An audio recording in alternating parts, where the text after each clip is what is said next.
Good evening, I'm Michael Rinker. And I'm Jessica Gauthier. A virus once thought of as history now reappearing in the South. A case of measles being reported in Florida, all while an outbreak is spreading across other parts of the nation. Currently, no cases have been reported so far in Alabama, but that's not stopping Wiregrass doctors from urging parents to vaccinate their kids. WDHN's Christian Jones is in Enterprise with the latest all new at 6.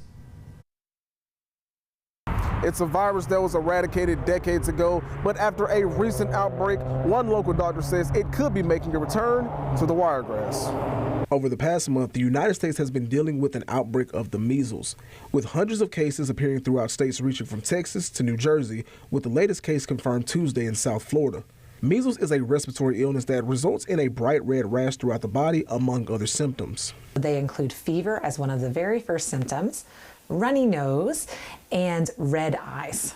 For nearly 3 decades, it was believed the U.S. successfully eliminated the virus that once affected hundreds of thousands of Americans in the 1960s after the release of the measles vaccine.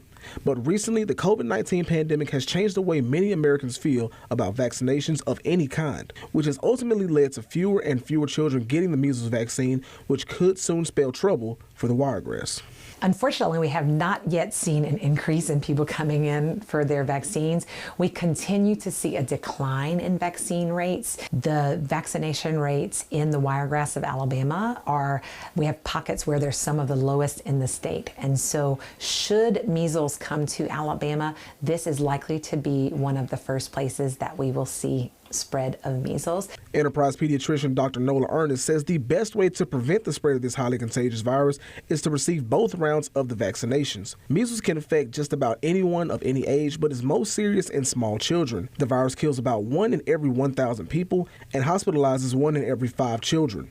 Among some of the common side effects like fever and a rash, there are some instances when the effects can be long-term. Measles causes something called immune amnesia, where you lose your memory of how you used to fight off infections. Dr. Ernest says that if someone contracts the virus, there are very few treatment options since there are no antiviral medications for measles.